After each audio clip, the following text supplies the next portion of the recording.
सज्जनों, राम कथा के इस पावन श्रृंखला में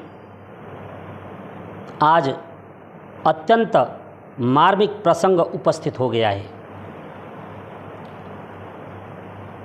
जिस समय विंध्याचल के पर्वत में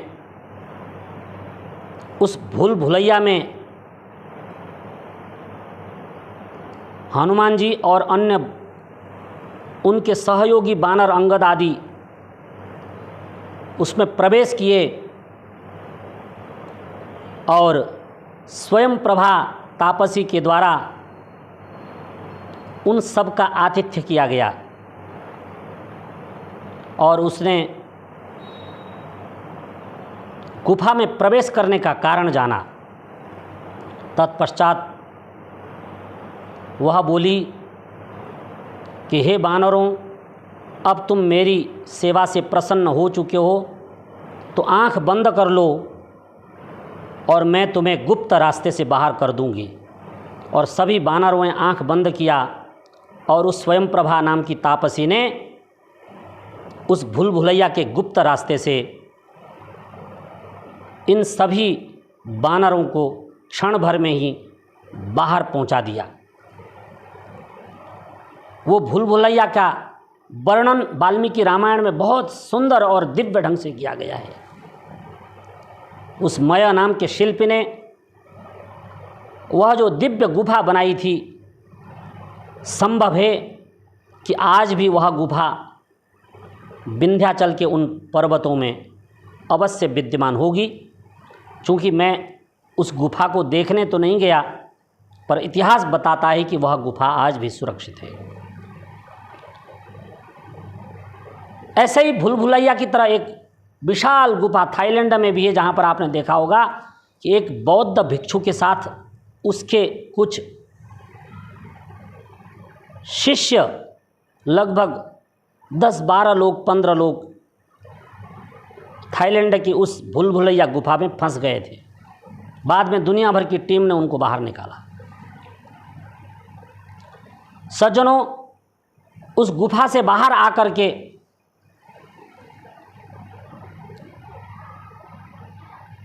सभी बानर नीचे भूमि पर बैठ गए और आपस में बातचीत करने लगे। अंगद बहुत दुखी हुए। उन्होंने कहा, बहुत समय हो गया लेकिन हम लोग सीता का पता ना लगा सके।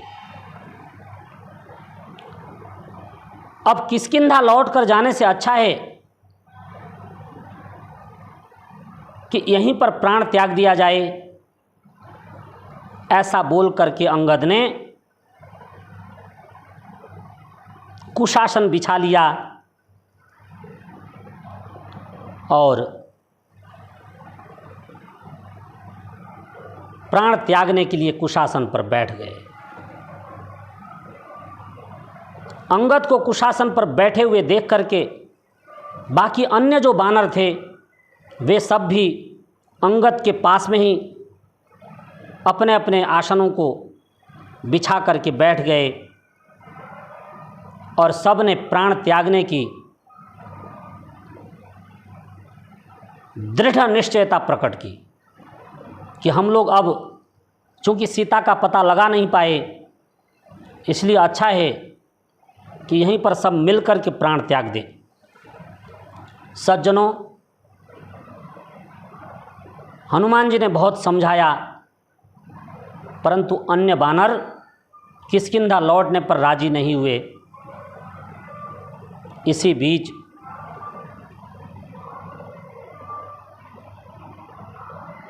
सारे बानर मिलकर के राम का जीवन चरित्र गान करने लगे। महाराजा दशरथ के राज्य का वर्णन करते हुए किस प्रकार स्वयं उस राजगद्दी का त्याग करके वनवास को स्वीकार किया और 14 वर्ष के लिए अपनी पत्नी सीता के साथ निकले, परंतु पंचवटी में उनकी पत्नी का हरण हो गया। दुष्ट रावण ले गया और हम अपने स्वामी सुग्रीव की आज्ञा का पालन करते हुए सीता की खोज में निकले हैं, परंतु हमें सीता अब तक ना मिली। सीता की रक्षा के लिए पंचवटी में जटायु नाम के एक वृद्ध गृध्रकूट के महाराज ने अपने प्राणों को युद्ध करते हुए त्याग दिया था। अच्छा था कि युद्ध करते हुए प्राण त्यागे होते, परंतु हम बिना युद्ध किए हुए ही उदास और हताश होकर के मरने के लिए यहाँ पर बैठे हुए हैं। क्या करें, कहाँ जाएं, कुछ समझ में नहीं आ रहा। इस प्रकार सारे बानर उच्च स्वर में रोदन कर रहे थे। सज्जनों, बुद्धिमान हनुमान अकेले पड़ गए और विचार करने लगे कि किस प्रकार इन बानरों को सामूहिक आत्महत्या करने से रोका जाए। इसी बीच विंध्याचल की गुफा के भीतर तपस्या करते हुए संपाति ने जब बानरों का रुदन सुना तो तपस्या बीच में छोड़ करके उस पहाड़ से, उस पर्वत से नीचे की ओर आए और नीचे आकर के जैसे ही बानरों के समीप पहुंचे तो बहुत कठिन रास्ता था जहां बानर अनशन करने बैठे थे। उन्होंने आवाज़ लगाया कि हे बानरों, मैं वृद्ध हो चुका हूँ, थक चुका हूँ, मैं तुम्हारी बातें सुनना चाहता हूँ, मुझे नीचे ले चलो, अपने पास ले चलो, उठाओ। शक्तिशाली बानर जाकर के संपाति को नीचे ले आए और फिर संपाति ने पूछा कि तुम्हारी कथा को मैंने ध्यानपूर्वक सुना, तुम जटायु की बात कर रहे थे, जानते हो हे बानरों वो जटायु कौन था? संपाति कहते हैं यबियान मम सब भ्राता जटायुर्नाम बानराह।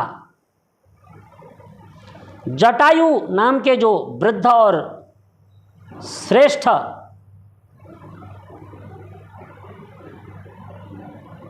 व्यक्ति थे जिन्होंने सीता की सहायता करते हुए अपने प्राणों को त्यागा, जिसका नाम तुम ले रहे हो, वे जटायु मेरे अग्रज और ज्येष्ठ और श्रेष्ठ भ्राता हैं। सज्जनों, जैसे ही सब बानरों ने सुना कि वृद्ध जटायु के ज्येष्ठ भ्राता हैं, उनका प्रसन्न का ठिकाना न रहा। सब बानर, सारे बानर प्रफुल्लित हो उठे और हाथ जोड़ करके संपाति से सारा वृत्तांत सुनाया और कहा कि हम भगवती सीता का पता लगाने आए हुए। उस समय वृद्ध संपाति ने कहा था, मैं जब पर्वत पर तपस्या कर रहा था, इसी पर्वत के ऊंचाई से अपने पुष्पक विमान से, अपने दिव्य विमान से आकाश मार्ग से वह राक्षस रावण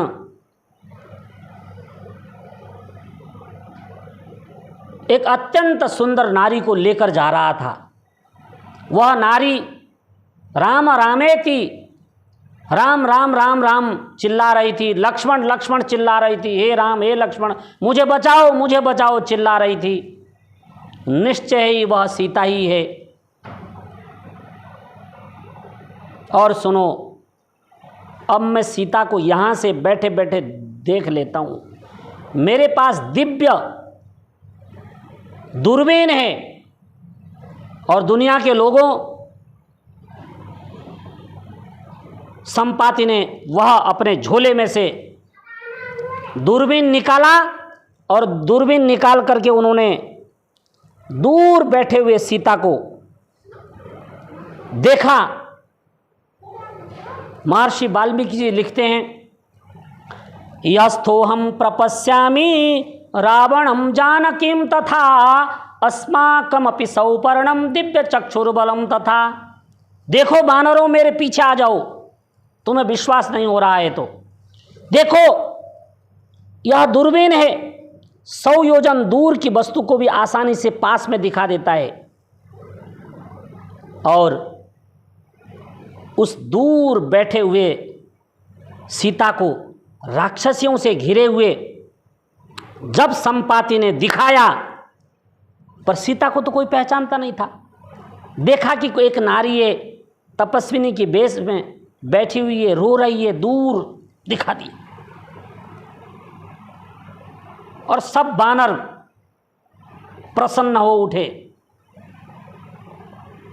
सज्जनों, इस प्रकार सीता का दर्शन करा करके संपाति सबसे विदा लेकर के